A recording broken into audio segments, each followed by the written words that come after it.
गुरुर्ब्रह्मा गुरुर्विष्णु गुरुर्देवो महेश्वरा गुरु साक्षात् परब्रह्म तस्मै श्री गुरुवे नमः। वक्रतुंड महाकाय सूर्यकोटि संप्रभ निर्विघ्नं कुरु मे देव सर्वकाय सर्वदा। सच्चिदानंद रूपाय विश्वोत्पत्त्यादिहेतवे तापत्रे विनाशाय श्रीकृष्णाय वयं नमः। आज हम आपको श्रीमद्भागवत महापुराण के सप्तम स्कंद का दूसरा अध्याय सुनाएंगे, जिसमें हिरण्याक्ष का वध होने पर हिरण्यकश्यप का अपनी माता और कुटुंबियों को समझाना। नारद जी ने कहा कि युधिष्ठिर, जब भगवान ने 12 अवतार धारण करके हिरण्याक्ष को मार डाला, तब भाई के इस प्रकार मारे जाने पर हिरण्यकश्यप रोष से जल भुन गया और शोक से संतप्त हो उठा। वह क्रोध से कांपता हुआ अपने दांतों से बार बार होठ चबाने लगा। क्रोध से दहकती हुई आँखों की आग के धुएं से धूमिल हुए आकाश की ओर देखता हुआ वह कहने लगा। उस समय विकराल दाढ़ों, आग उगलने वाली उग्र दृष्टि और चढ़ी हुई भौहों के कारण उसका मुंह देखा न जाता था। भरी सभा में त्रिशूल उठाकर उसने द्विमूर्धा, त्रियक्ष, सांबर, शतबाहु, हयग्रीव, नमुची, पाक, इलवल, विप्रचिति, पुलोमा और शकुन आदि को संबोधन करके कहा, दैत्यों और दानवों, तुम सब लोग मेरी बात ध्यान से सुनो और उसके बाद जैसे मैं कहता हूँ वैसा करो। तुम्हें ये ज्ञात है कि मेरे शूद्र शत्रुओं ने मेरे परम प्यारे और हितैषी भाइयों को विष्णु से मरवा डाला है। यद्यपि वह देवता और दैत्य दोनों के प्रति समान है, तथापि दौड़ धूप और अनुनय विनय करके देवताओं ने उसे अपने पक्ष में कर लिया है। ये विष्णु पहले तो बड़ा शुद्ध और निष्पक्ष था, परंतु अब माया से वराह आदि रूप धारण करने लगा है और अपने स्वभाव से च्युत हो गया है। बच्चे की तरह जो उसकी सेवा करे उसी की ओर हो जाता है, उसका चित्त स्थिर नहीं है। अब मैं अपने इस शूल से उसका गला काट डालूँगा और उसके खून की धारा से अपने रुधिर प्रेमी भाई का तर्पण करूँगा। तब कहीं मेरे हृदय की पीड़ा शांत होगी। उस मायावी शत्रु के नष्ट होने पर, पेड़ की जड़ कट जाने पर डालियों की तरह सब देवता अपने आप सूख जाएंगे, क्योंकि उसका जीवन तो विष्णु ही है। इसलिए तुम लोग इसी समय पृथ्वी पर जाओ। आजकल वहाँ ब्राह्मण और क्षत्रियों की बहुत बढ़ती हो गई है। वहाँ जो लोग तपस्या, यज्ञ, स्वाध्याय, व्रत और दान आदि शुभ कर्म कर रहे हों, उन सबको मार डालो। विष्णु की जड़ है द्विजातियों का धर्म कर्म, क्योंकि यज्ञ और धर्म ही उसके स्वरूप हैं। देवता, ऋषि, पितृ, समस्त प्राणी और धर्म का वही परम आश्रय है। जहाँ जहाँ ब्राह्मण, गाय, वेद, वर्णाश्रम और धर्म कर्म हो, उन देशों में तुम लोग जाओ, उन्हें जला दो, उजाड़ डालो। दैत्य तो स्वभाव से ही लोगों को सताकर सुखी होते हैं। दैत्यराज हिरण्यकश्यप की आज्ञा उन्होंने बड़े आदर से सिर झुकाकर स्वीकार की और उसी के अनुसार जनता का नाश करने लगे। उन्होंने नगर, गांव, गौओं के रहने के स्थान, बगीचे, खेत, टहलने के स्थान, ऋषियों के आश्रम, रतन आदि की खाने, किसानों की बस्तियां, तराई के गांव, अहीरों की बस्तियां और व्यापार के केंद्र, बड़े बड़े नगर जला डाले। कुछ दैत्यों ने खोदने के शस्त्रों से बड़े बड़े पुल परकोटे और नगर के फाटकों को तोड़ फोड़ डाला तथा दूसरों ने कुल्हाड़ियों से फले फूले हरे भरे पेड़ काट डाले। कुछ दैत्यों ने जलती हुई लकड़ियों से लोगों के घर जला दिए। इस प्रकार दैत्यों ने निरीह प्रजा का बड़ा उत्पीड़न किया। उस समय देवता लोग स्वर्ग छोड़कर छिपे रूप से पृथ्वी में विचरण करते थे। युधिष्ठिर भाई की मृत्यु से हिरण्यकश्यप को बड़ा दुख हुआ था। जब उसने उसकी अंत्येष्टि क्रिया से छुट्टी पाली तब शकुनी, संबर, दृष्ट, भूत संतापन, वृक, कालनाव, महानाव, हरिश, मसरू और उत्कच अपने इन भतीजों को सांत्वना दी। उनकी माता रूसा भानु को और अपनी माता दिति को देश काल के अनुसार मधुर वाणी से समझाते हुए कहा। हिरण्यकश्यप ने कहा कि मेरी प्यारी माँ, बहू और पुत्रों, तुम्हें वीर हिरण्याक्ष के लिए किसी प्रकार का शोक नहीं करना चाहिए। वीर पुरुष तो ऐसा चाहते ही हैं कि लड़ाई के मैदान में अपने शत्रु के सामने उसके दांत खट्टे करके प्राण त्याग करे। वीरों के लिए ऐसी ही मृत्यु श्लाघनीय होती है। देवी जैसे प्याऊ पर बहुत से लोग खट्टे हो जाते हैं, परंतु उनका मिलना जुलना थोड़ी देर के लिए ही होता है, वैसे ही अपने कर्मों के फेर से देववश जीव भी मिलते और बिछुड़ते हैं। वास्तव में आत्मा नित्य, अविनाशी, शुद्ध, सर्वगत, सर्वज्ञ और देह, इंद्रिय आदि से पृथक है। वह अपनी अविद्या से ही देह आदि की सृष्टि करके भोगों के साधन सूक्ष्म शरीर को स्वीकार करता है। जैसे हिलते हुए पानी के साथ उसमें प्रतिबिंबित होने वाले वृक्ष भी हिलते से जान पड़ते हैं और घुमाई जाती हुई आँख के साथ सारी पृथ्वी ही घूमती सी दिखाई देती है। कल्याणी वैसे ही विषयों के कारण मन भटकने लगता है। वास्तव में निर्विकार होने पर भी उसी के समान आत्मा भी भटकता हुआ सा जान पड़ता है। उसका स्थूल और सूक्ष्म शरीरों से कोई भी संबंध नहीं है, फिर भी वह संबंधी सा जान पड़ता है। सब प्रकार से शरीर रहित आत्मा को शरीर समझ लेना यही तो ज्ञान है। इसी से प्रिय अथवा अप्रिय वस्तुओं का मिलना और बिछुड़ना होता है। इसी से कर्मों के साथ संबंध हो जाने के कारण संसार में भटकना पड़ता है। जन्म मृत्यु, अनेकों प्रकार के शोक, अविवेक, चिंता और विवेक की विस्मृति, सबका कारण ये अज्ञान ही है। इस विषय में महात्मा लोग एक प्राचीन इतिहास कहा करते हैं। वह इतिहास मरे हुए मनुष्य के संबंधियों के साथ यमराज की बातचीत है। तुम लोग ध्यान से उसे सुनो। उसी नर देश में एक बड़ा यशस्वी राजा था। उसका नाम था सुयज्ञ। लड़ाई में शत्रुओं ने उसे मार डाला। उस समय उसके भाई बंधु उसे घेर कर बैठ गए। उसका जड़ाऊ कवच छिन्न भिन्न हो गया था। गहने और मालाएं तहस नहस हो गई थी। बाणों के मार से कलेजा फट गया था। शरीर खून से लथपथ था। बाल बिखर गए थे। आंखें धंस गई थी। क्रोध के मारे दांतों से उसके होठ दबे हुए थे। कमल के समान मुख धूल से ढक गया था। युद्ध में उसके शस्त्र और बाहें कट गई थी।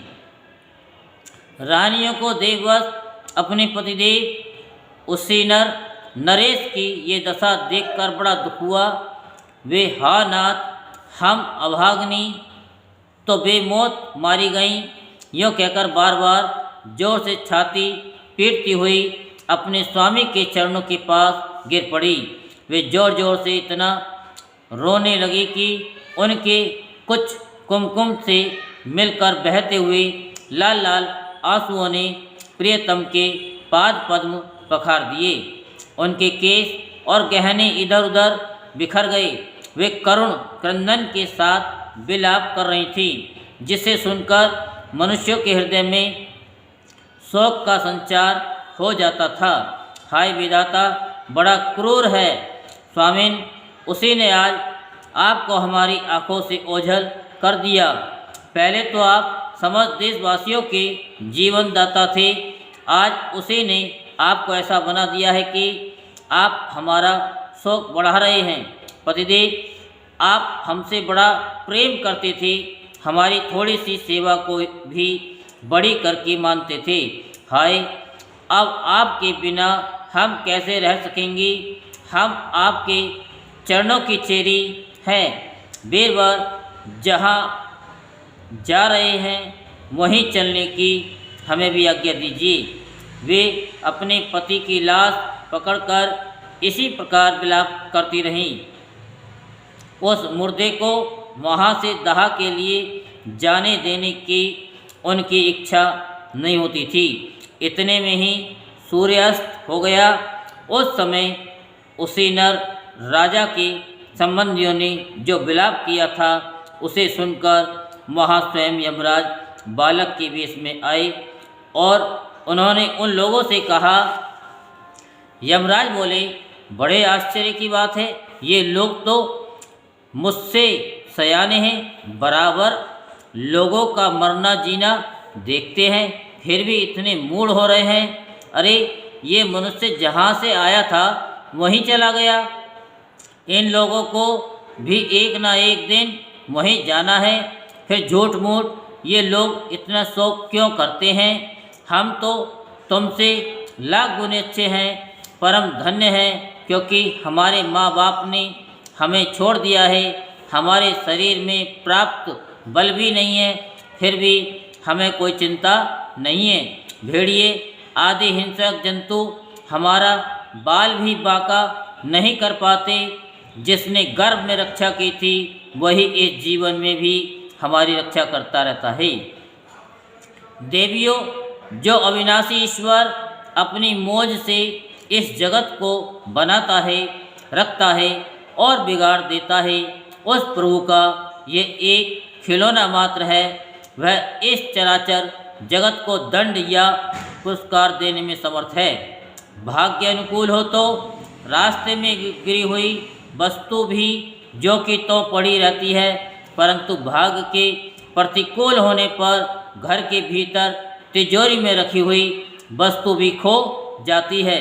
जीव बिना किसी सहारे के देव की दया दृष्टि से जंगल में भी बहुत दिनों तक जीवित रहता है, परंतु देव के विपरीत होने पर घर में सुरक्षित रहने पर भी मर जाता है। रानियों, सभी प्राणियों की मृत्यु अपने पूर्व जन्मों की कर्म वासना के अनुसार समय पर होती है और उसी के अनुसार उनका जन्म भी होता है, परंतु आत्मा शरीर से अत्यंत भिन्न है, इसलिए वह उसमें रहने पर भी उसके जन्म मृत्यु आदि धर्मों से अछूता ही रहता है। जैसे मनुष्य अपने मकान को अपने से अलग और मिट्टी का समझता है, वैसे ही ये शरीर भी अलग और मिट्टी का है। मोहवश वह इसे अपना समझ बैठता है। जैसे बुलबुले आदि पानी के विकार, घड़े आदि मिट्टी के विकार और गहने आदि स्वर्ण के विकार समय पर बनते हैं, रूपांतरित होते हैं तथा नष्ट हो जाते हैं, वैसे ही इन्हीं तीनों के विकार से बना हुआ ये शरीर भी समय पर बन बिगड़ जाता है।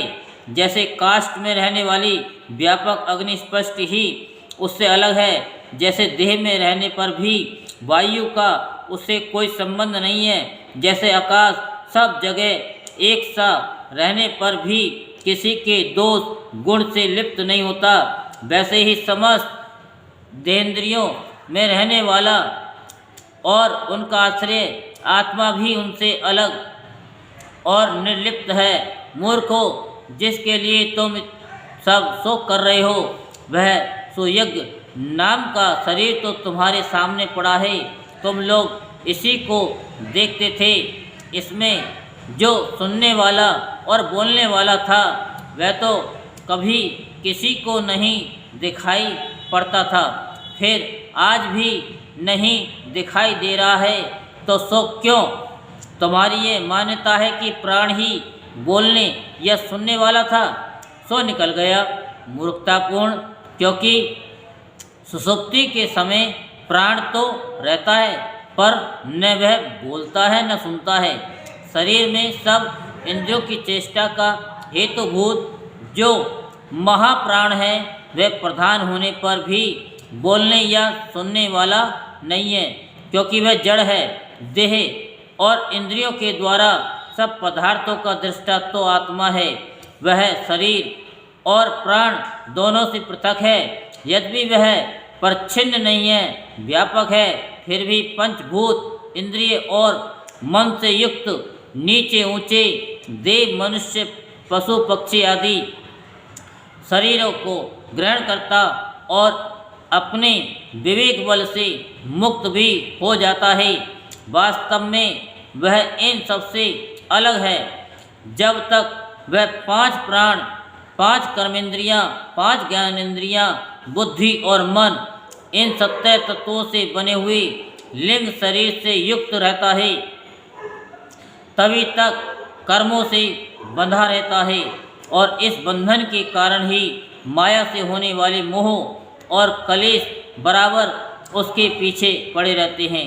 प्रकृति के गुणों और उनसे बनी हुई वस्तुओं को सत्य समझना अथवा कहना झूठ मूठ का दुराग्रह है। मनोरथ के समय के कल्पित और सपन के समय की देख पड़ने वाली वस्तु के समान इंद्रियों के द्वारा जो कुछ ग्रहण किया जाता है, वह सब मिथ्या है। इसलिए शरीर और आत्मा का तत्व जानने वाले पुरुष न तो अनित्य शरीर के लिए शोक करते हैं, न नित्य आत्मा के लिए ही। परंतु ज्ञान की दृढ़ता न होने के कारण जो लोग शोक करते रहते हैं, उनका स्वभाव बदलना बहुत कठिन है। किसी जंगल में एक बहेलिया रहता था। वह बहेलिया क्या था? विधाता ने मानव से पक्षियों के काल रूप में ही रच रखा था। जहाँ कहीं भी वह जाल फैला देता और ललचाकर चिड़ियों को फंसा लेता। एक दिन उसने कुलिंग पक्षी के एक जोड़े को चारा चुगते देखा। उनमें से उस बहेलिये ने मादा पक्षी को तो शीघ्र ही फंसा लिया। कालवश वह जाल के फंदों में फंस गई। नर पक्षी को अपनी मादा की विपत्ति को देखकर बड़ा दुख हुआ। वे बेचारा उसे छुड़ा तो सकता न था। सने से उस बेचारी के लिए विलाप करने लगा। उसने कहा, यूँ तो विधाता सब कुछ कर सकता है, परंतु है वह बड़ा निर्दयी। यह मेरी सहचरी एक तो स्त्री है, दूसरे मुझ अभागे के लिए शोक करती हुई बड़ी दीनता से छटपटा रही है। इसे लेकर वह करेगा क्या? उसकी मौज हो तो मुझे ले जाए, इसके बिना मैं अपना ये अधूरा विधुर जीवन जो दीनता और दुख से भरा हुआ है, लेकर क्या करूँगा? अभी मेरे अभागे बच्चों के पर भी नहीं जमे हैं। स्त्री के मर जाने पर उन मातृहीन बच्चों को मैं कैसे पालूंगा? ओह, घोंसले में वे अपनी माँ की बाट देख रहे होंगे। इस तरह वह पक्षी बहुत सा विलाप करने लगा। अपनी सहचरी के वियोग से वह आतुर हो रहा था। आंसू के मारे उसका गला रुद्ध गया था। तब तक काल की प्रेरणा से पास ही छुपे हुए उसी बहेलिये ने ऐसा बाण मारा कि वह भी वहाँ पर लोटपोट हो गया। मूर्ख रानियों, तुम्हारी भी यही दशा होने वाली है। तुम्हें अपनी मृत्यु तो दिखती नहीं और इसके लिए रो पीट रही हो। यदि तुम लोग 100 वर्ष तक इसी तरह शोकवश छाती पीटती रहो तो भी अब तुम इसे नहीं पा सकोगी। हिरण्यकश्यप ने कहा, उस छोटे से बालक की ऐसी ज्ञानपूर्ण बातें सुनकर सब के सब दंग रह गए। उसे नरेश के भाई बंधु और स्त्रियों ने ये बात समझ ली कि समस्त संसार और इसके सुख दुख अनित्य एवं मिथ्या हैं। यमराज यह उपाख्यान सुनाकर वहीं अंतर्ध्यान हो गए।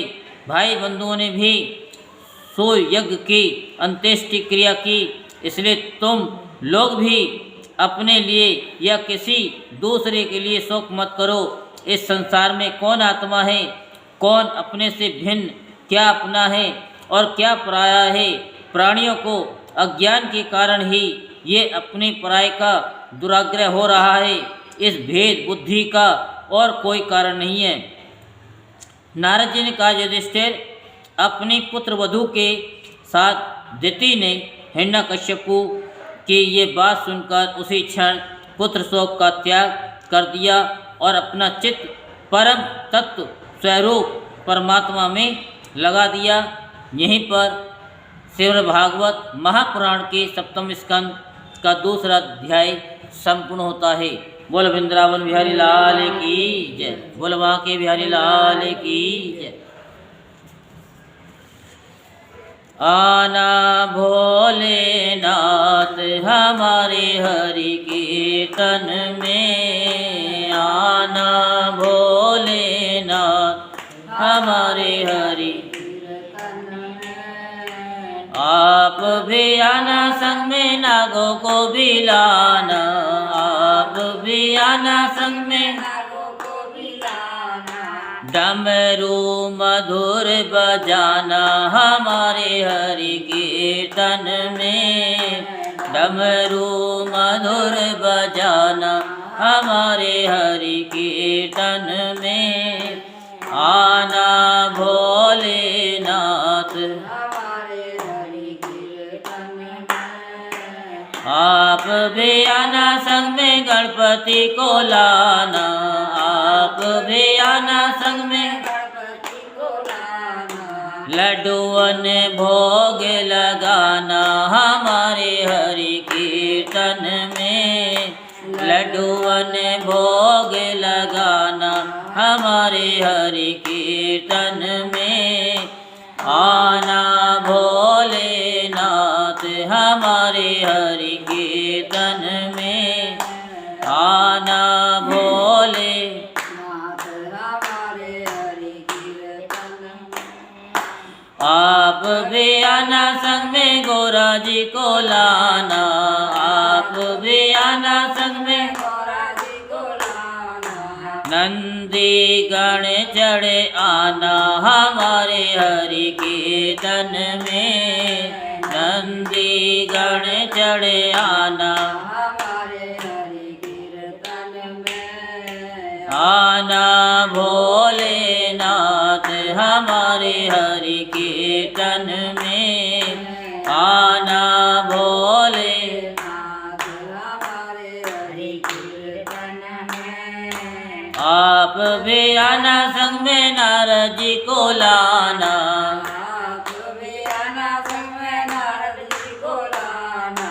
वीणा मधुर बजाना हमारे हरि कीर्तन में, वीणा मधुर बजाना हमारे हरि कीर्तन में। आना भोलेनाथ हमारे हरि कीर्तन में, आना भोलेनाथ हमारे हरि कीर्तन में। आप भी आना संग में, ब्रह्मा जी को लाना, आप भी आना संग में, ब्रह्मा जी को लाना।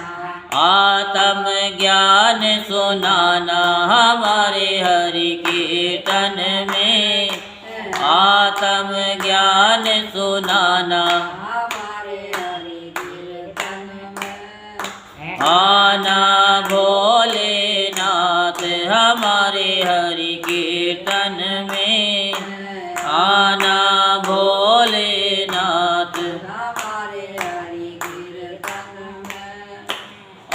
आप भी आना संग में दुर्गा जी को लाना, आप भी आना संग में दुष्टों का मान घटाना हमारे हरि कीर्तन में, दुष्टों का मान घटाना हमारे हरि कीर्तन में। आना भोलेनाथ आना भोलेनाथ हमारे, आना भोलेनाथ आप भी आना संग में कृष्ण जी को लाना, आप भी आना गीता ज्ञान सुनाना हमारे हरि कीर्तन में, गीता ज्ञान सुनाना आना भोलेनाथ हमारे हरि कीर्तन में, आना भोलेनाथ। बोल वृंदावन बिहारी लाल की जय। जय जय श्री राधेश्याम, जय जय श्री राधेश्याम, जय जय श्री राधेश्याम।